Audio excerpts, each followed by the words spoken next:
एक कहानी आप लोग सुने। कचहरी तो बहुत लगी थी, लेकिन एक दृश्य मैं आप लोगों को दिखाने जा रहा हूँ, गीत के माध्यम से बताने जा रहा हूँ। जैसा कि बताया जाता है, कलाकार एक संदेश वाहक होता है। कलम से कवि जी बड़ी सुंदर बात लिख रहे हैं। आखिरकार कचहरी कब को लगल, कहना हो कैसे।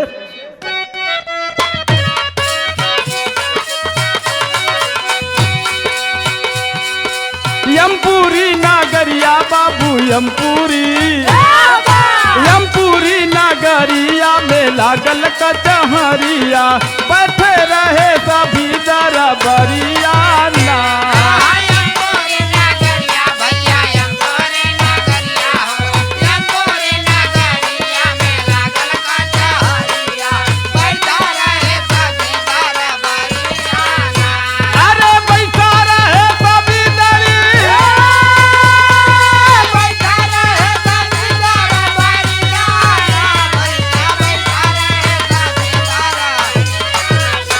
अरे यमपुरी बेटवा यमपुरी नगरिया में लागल कचहरिया, बैठे रहे सभी दरबरिया ना।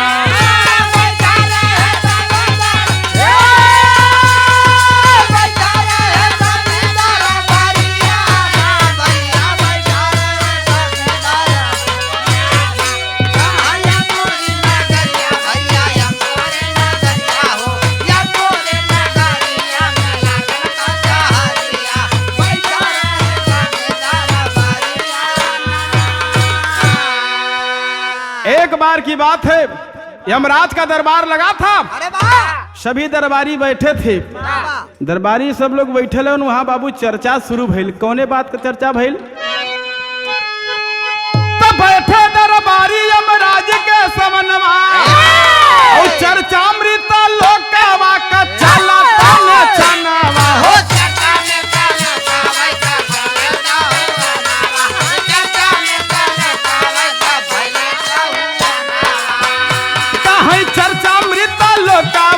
चला तौने छनावा, गजा से न शक्तिशाली कोई यस जहनावा, हैरात में पड़ी गईल सब तौने। वहाँ चर्चा शुरू हो गई। आखिरकार बताया जाए, मृतलोक में सबसे बलवान जीव कौन सा है? क्यों बताओ तो कि शेर हो, क्यों कहतो कि हाथी, क्यों कहतो घोड़ा। इतनी बात जब यमराज सुनन कलन कि ना, ऐसे नहीं माना जाएगा, इसका पता लगाना पड़ेगा। दूठे दूतन के कलन के ठीक है, करल के का चाहिए बतौलन। का बतौलन?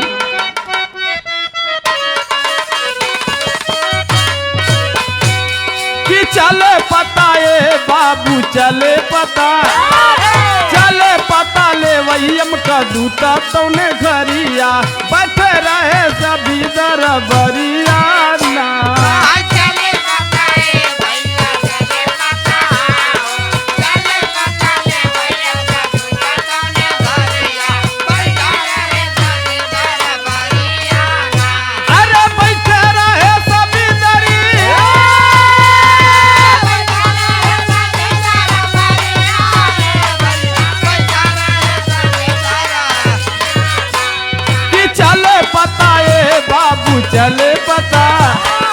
चले पता ले वहीम का दूता तौने घरिया, बैठे रहे सभी दरबरिया ना।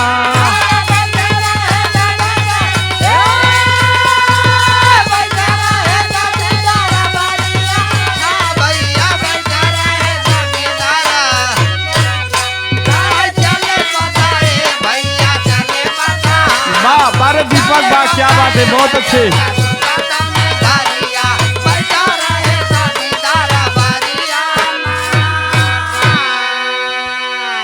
वही समय यमराज अपने दूठे दूतन के भेजलन। जो चर्चा हो रही है उसमें सच्चाई क्या है, जाकर के पता करो। वैसे में जब चलन तो भइल का मास्टर साहब, तयम का दूत गइल अमृत लोकवा में आई, और शिकारा में रहल एक हाथी बनाई हो।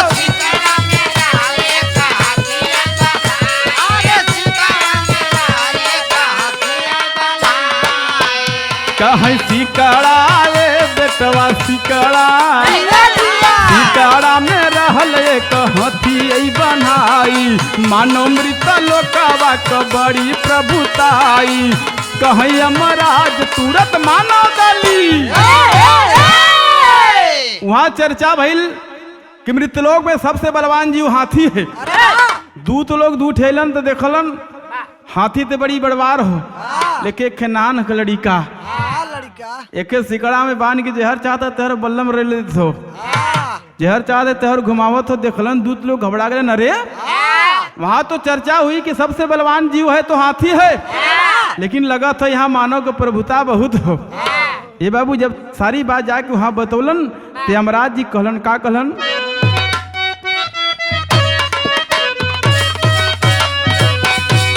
कि चले मानव बाबू चले मानव, चले मानव ले वही हमका दूता तो ने घरिया बैठे रहे सभी दरबरिया ना।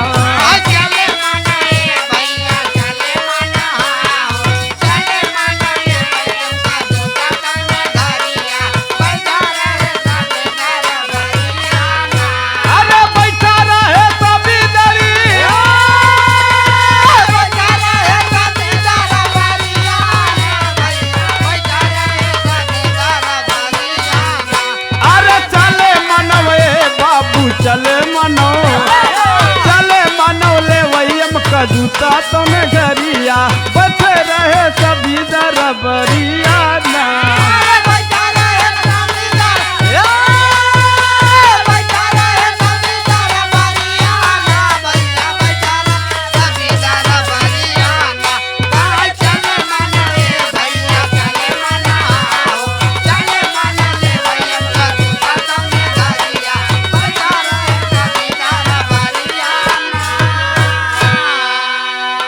वही समय बतावल गई यमराज का दूठे दूत चलन के चल के आखिरकार जहां मानव की बात है, दूत सब सारी बात बता दे, ठीक है जाओ मानव को लेके आओ।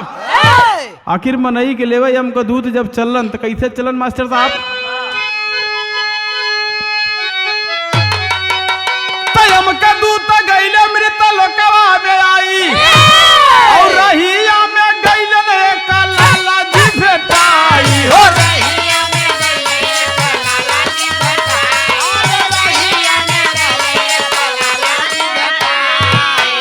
कहीं रहिया ये झगड़ू रहिया, रहिया में गईल ने लाला जी बेटाई पकड़ी के बाह दूत रहे घिसियाई, जल्दी चला लाला तो के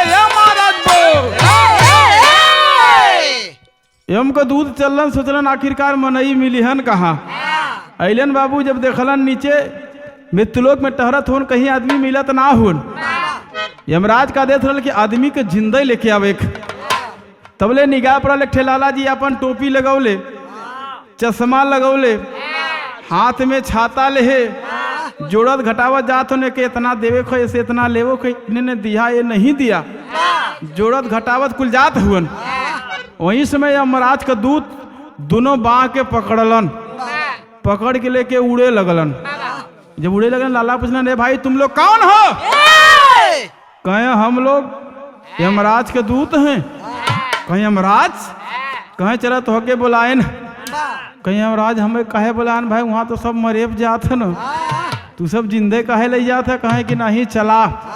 लाला सोचे लगलन अगर तू लोग लेके जाल चाहते हो तो ठीक हो, चलो हम चलत है। वहीं से लाला अपने मन में विचार कलन कलन का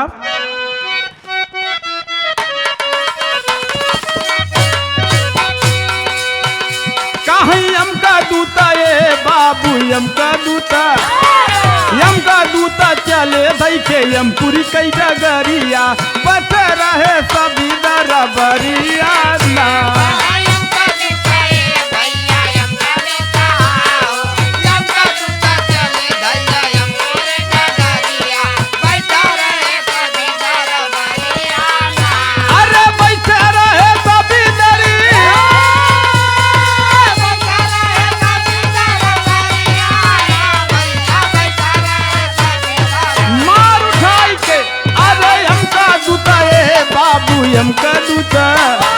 यम का दूता चले दई के यमपुरी कई डगरिया बैठे रहे सभी दरबरिया ना।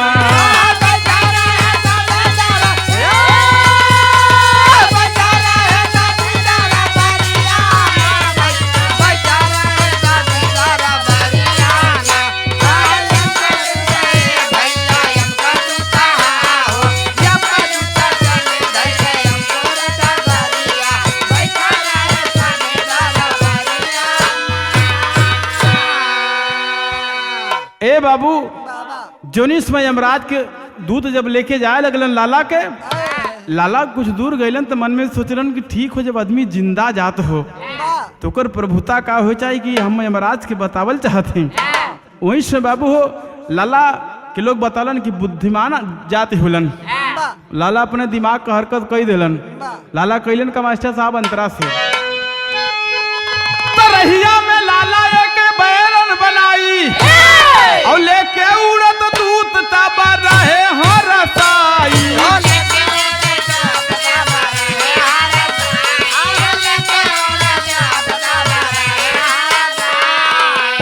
अरे लेके उड़ते बबुआ लेके उड़त दूत तब रहे हरसाई। अराजन का बैरन में इहे अरथाई।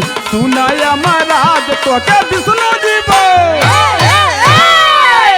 ए बाबू लाला जी चले लगलन। जा तो दोनों दूतन से कहलन कि तू लोग तनी सा हमारा हथवा के छोड़ता हई शरीरिया के पकड़ लेता तो हमारे के बड़ा जरूरी काम रहल। दूत सोचलन अरे यार अगर एक मन को न करवा तो हो न अगर इनकार कर जाए तो दिक्कत हो जाए। वहीं से बाबू जब हाथ के छोड़न तो लाला एक चिट्ठी लिखलन कि यमराज आपको मालूम हो मैं विष्णु आपसे मिलना चाहता हूँ। जब ये सारी बात के लिख के जब पहुंचलन गेट पर पहुंच के वह तुरंत गप से चिट्ठिया थमा दिलन। चिट्ठिया में लिखल कि मैं आपसे तुरंत मिलना चाहता हूँ। यमराज जी जब चिट्ठी के पौलन विष्णु जी के वास में कैलन का मास्टर साहब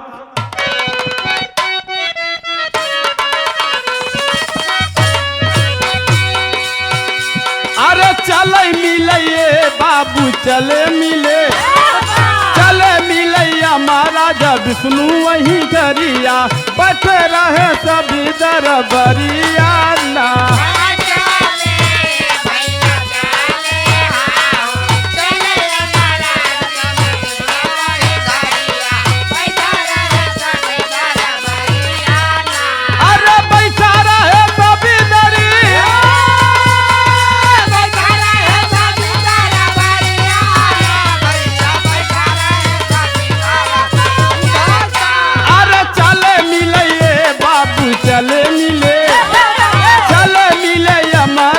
विष्णु तोने घरिया बैठे रहे सभी दरबरिया ना।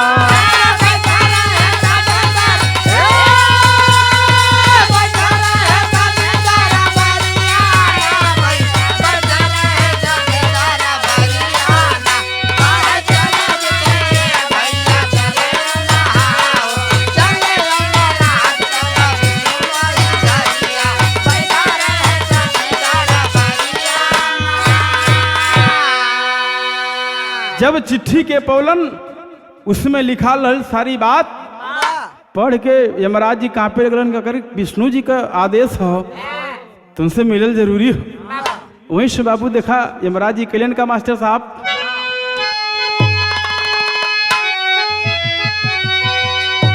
तो बैरन के पाके यमराज हरसाई और भैंसा पर सवार क्षीर सागर गईले आई। ओ भैंसा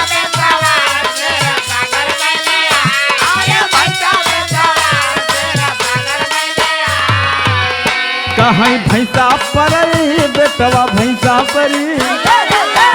पर सवार क्षीर सागर गईले आई। देखी के दृश्य यमराज घबराई बोले विष्णु यमराज तो के बो।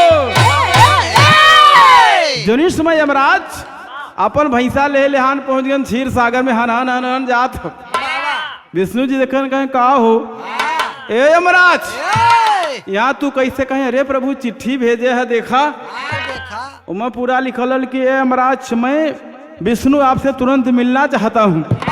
प्रभु आप ही ने भेजोला कहलन कि हम तो नहीं भेजोली का कोनो आदमी आयल हुन का कहे हाँ कहे ओ हो जब आदमी आ गई है तब तू कौने उलझन में पड़ गईला।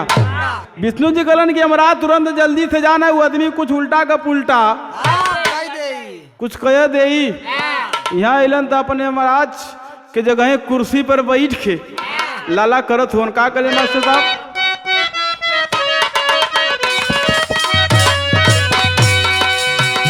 कहीं कुर्सी ऊपर बाबू कुर्सी ऊपर, कुर्सी ऊपर बैठ करे हुकूमत या डरिया, बैठे रहे सभी दरबरिया ना।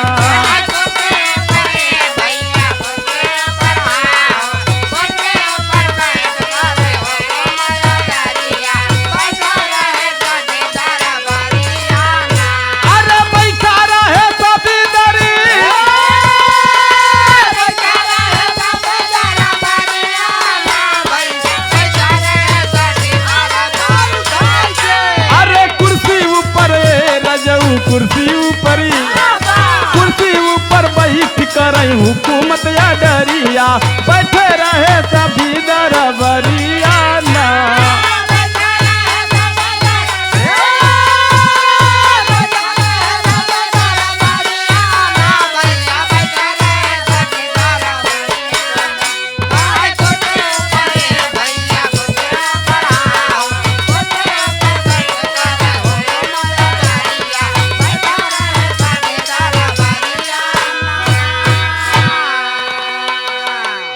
भैया हरे यमराज के जब कुर्सी खाली पोलन तो लाला तुरंत जाके गप से अपन कुर्सी पर बैठ गलन। कुर्सी पर बैठ के जितना उनकर काम काज रहा लगलन कुल देखे, अपन कलम उठा के लगन कुल रकबा घसकावे। हर कवार हर घर जे 80 साल जिए के ओके 8 साल कर दिलन, जे के 8 साल ओके 80 साल, केहू के 13 साल जिए के हो ओके 31 बना लगलन, उल्टा के उल्टा कुलंड को बंद करे। विदृ से जब लगल हाहाकार मच गई, हर भगवान विष्णु कलन यमराज जल्दी से जा, नहीं तो देखा मनई कुल उल्टा के पुल्टा कुल कह दे तो हरे बस का बात न रही। तुरंत यमराज विष्णु जी के लगे से चलन तो भइल का मास्टर साहब,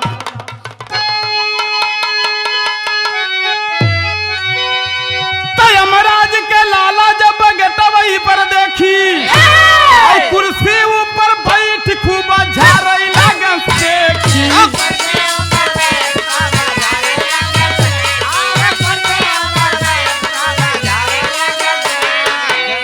कहे कुर्सी ऊपर बबुआ कुर्सी ऊपर, कुर्सी ऊपर बैठ को बजा रही लागन देखी, बिनती हमार बिनी कर न देखी, कहाँ यमराज लाला मान लबी।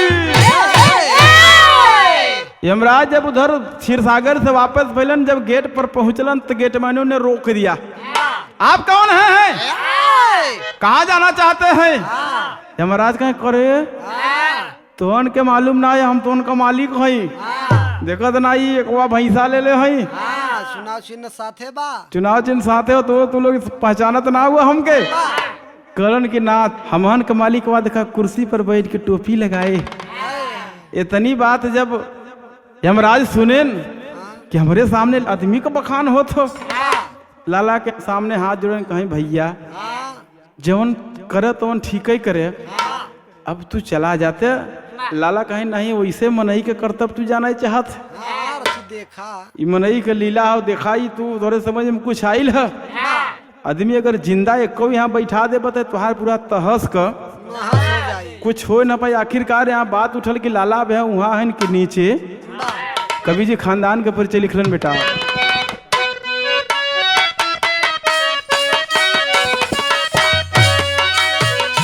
कहीं कामैये भैया कामई बिना यादव बाबा लिखल गजरिया, बैठे रहे सभी दर परिया नाच।